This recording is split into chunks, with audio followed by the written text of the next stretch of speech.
Oh, good girl. Do you see her look up into my eyes? That's what I'm kind of waiting for. I want her to check in before we do. Oh, good girl. So I'm just going to gently push her off the blanket. Shh. Now, I'm not going to pet her when she's like this. There we go. I want her to relax just a little more. Shh, shh, shh, shh. Did you see how all her paws were in the air, right? So you just take deep breaths and you just want to relax a little bit. So if I talk to her or pet her too much, it's going to get her too excited again. So I'm just going to ask for a little bit of space. Good girl. Off the blanket. So I'm just going to point it out to her so she can kind of see it. Off. Good girl. So we're going to move this just... Normally I wouldn't move the object, but she needs a little bit of... Yeah, we don't have a whole lot of space. Good, just block. Perfect. See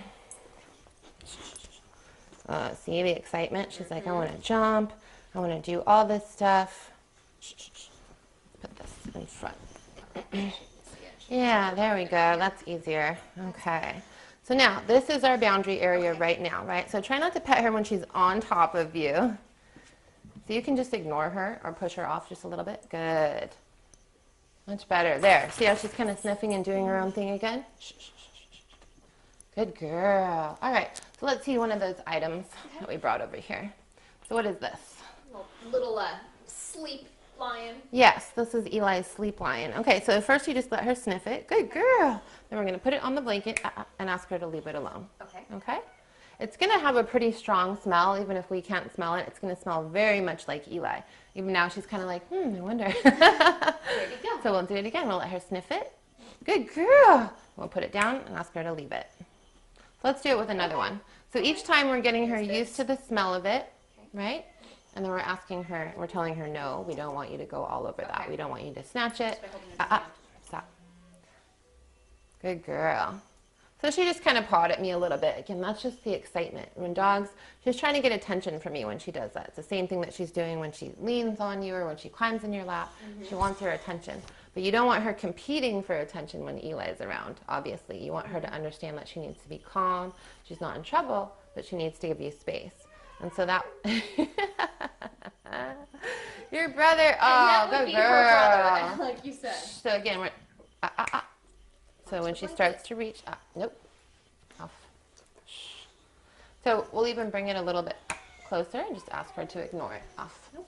How do you, so just the hand and then correct her when she gets off. Good. Yeah, all I'm doing is just putting my hand up and asking her to leave it alone. off. So you don't want to repeat, there we go. You just stay quiet and don't pet her, and then a lot of times that behavior will stop. Because she's not getting any attention. When we were putting all of our hands on her and trying to stop her, I realized that was actually amping her up. Oh, yeah. Some dogs are different, you know, every dog is different and they're all going to respond a little bit differently.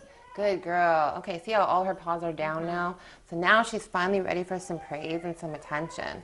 Good girl, because you want to reward any relaxed, calm, submissive behavior that you see. Okay. Good girl. What a good girl. So now that she's relaxed, we're just going to bring it over a little bit and ask her to ignore it. Okay, so keep moving it a little closer to Yeah, and you want to, the general rule is you want to wait till they're relaxed again. Don't try to do it too soon. Don't try to do it too soon. Or if she's like this, that wouldn't be the time to move it closer, obviously. Yeah. So we're just going to block a little bit and just ignore her.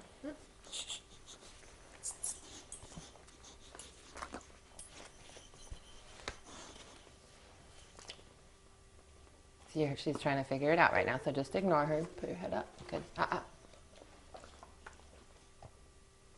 Do you see why this would be so good to practice ahead of time? Because if you were actually trying to do something with the baby right now, it would be very, very difficult. And that's part of what they sense is that frustration and that lack of patience in the moment, and it will actually intensify the situation.